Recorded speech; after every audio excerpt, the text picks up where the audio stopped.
warahmatullahi wabarakatuh. Perkenalkan, nama saya Warlina. Saya salah satu mahasiswi dari Universitas Negeri Padang, Fakultas Ilmu Sosial, Program Studi Pendidikan Geografi. Nah, pada kesempatan kali ini kita akan membahas mengenai diksi. Nah, teman-teman pasti sudah pernah mendengar kata diksi. Ya, diksi bisa diartikan sebagai pilihan kata pengarang untuk menggambarkan sebuah cerita. Diksi bukan hanya berarti pemilihan memilih kata, melainkan digunakan untuk menyatakan gagasan atau menceritakan peristiwa, tetapi juga meliputi persoalan gaya bahasa, ungkapan-ungkapan, dan sebagainya.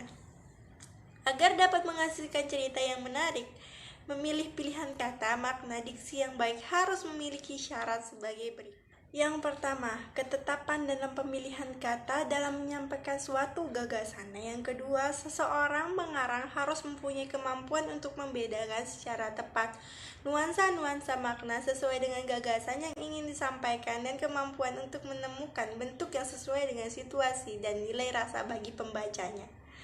Yang ketiga, menguasai berbagai macam kosakata dan memanfaatkan kata-kata tersebut menjadi sebuah kalimat yang jelas, efektif, dan mudah dimengerti.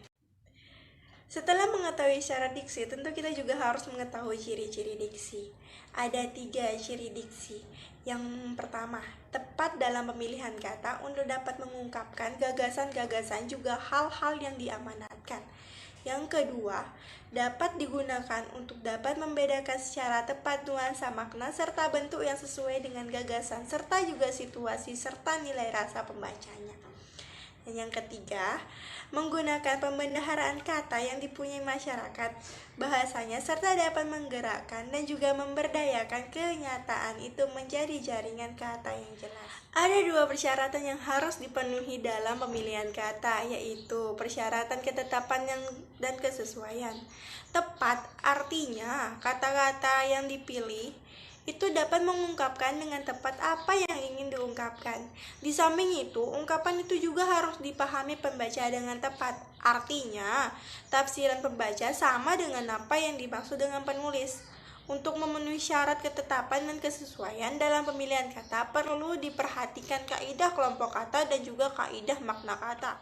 Diksi dalam pembuatan karya sastra memiliki beberapa fungsi, diantaranya membuat orang yang membaca pun mendengar karya sastra menjadi lebih paham mengenai apa yang disampaikan oleh pengarang.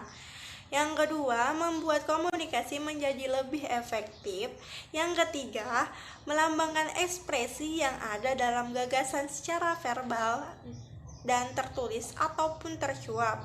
Dan yang keempat, membentuk ekspresi ataupun gagasan yang tepat sehingga dapat menyenangkan pendengar ataupun membaca. Kreativitas dalam memilih kata merupakan kunci utama pengarang dalam menulis gagasan ataupun ungkapan. Penguasaan dalam pengolahan kata juga merupakan kunci utama untuk menghasilkan tulisan yang indah, dapat dibaca, serta ide yang ingin disampaikan penulis dapat dipahami dengan baik.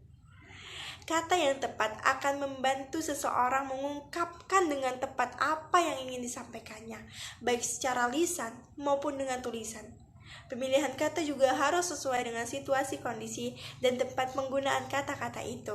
Pembentukan kata atau istilah adalah kata yang mengungkapkan makna konsep, proses, keadaan, atau sifat yang khas dalam bidang tertentu. Nah, dari semua pembahasan yang kita ungkap mengenai diksi, dapat kita simpulkan bahwa diksi mempunyai persamaan, yaitu sama-sama penulis ingin menyampaikan sesuatu dari hasil karya tulisnya dengan maksud agar pembaca dapat memahami maksud dan tujuan dari sang penulis.